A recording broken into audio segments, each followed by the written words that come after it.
രാജ്യസഭയിലും സമാനമായി തന്നെ പ്രതിഷേധ സാഹചര്യമുണ്ടോ? രാജ്യസഭയിലും ഈ വിഷയം ഈ പ്രതിപക്ഷ അംഗങ്ങൾ സജീവമായി തന്നെ ഉന്നയിക്കുകയാണ് ഉണ്ടായിരുന്നത്. ഇക്കാര്യത്തിൽ അതായത് ഈ നിലപാട് ഇതുമായി ബന്ധപ്പെട്ട വിശദാംശങ്ങൾ തങ്ങൾക്ക് അറിയണമെന്നായിരുന്നു രാജ്യസഭയിൽ പ്രതിപക്ഷ അംഗങ്ങൾ ഉന്നയിച്ചിരുന്ന ഏറ്റവും പ്രധാനപ്പെട്ട ആവശ്യം.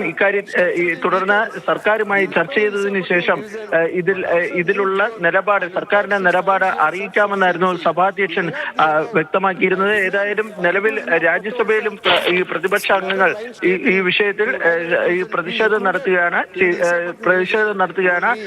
ചെയ്യുന്നത്. ബി ബാലഗോപാലാണ് വിവരങ്ങൾ നൽകിയത്. ലോക്സഭാ നടപടികൾ തൽക്കാലത്തേക്ക് നിർത്തിവെച്ചു. രാജ്യസഭയിലും ഇന്ത്യ US ധാരണയുമായി ബന്ധപ്പെട്ട് പ്രതിപക്ഷം ആരോപണങ്ങൾ ഉന്നയിക്കുകയാണ്, ബഹളമയമാകുകയാണ്.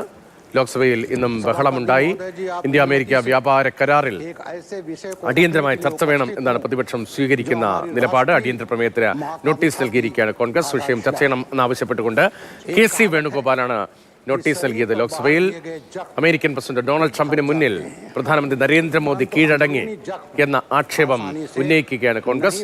കഴിഞ്ഞ ദിവസം ജയറാം രമേശിന്റെ ഉൾപ്പെടെ ഭാഗത്ത് ആ നിലയിലുള്ള പ്രതികരണങ്ങൾ വന്നു. അതിന് പിന്നാലെ ഇപ്പോഴത്തെ വീണ്ടും ആ വിഷയം ചർച്ച ചെയ്യണം എന്നാവശ്യപ്പെട്ടുകൊണ്ട് അടിയന്തര പ്രമേയത്തിന് നോട്ടീസ് നൽകിയിരിക്കുകയാണ്. രാജ്യസഭയിലും വിഷയം ഉന്നയിക്കപ്പെടുകയാണ്.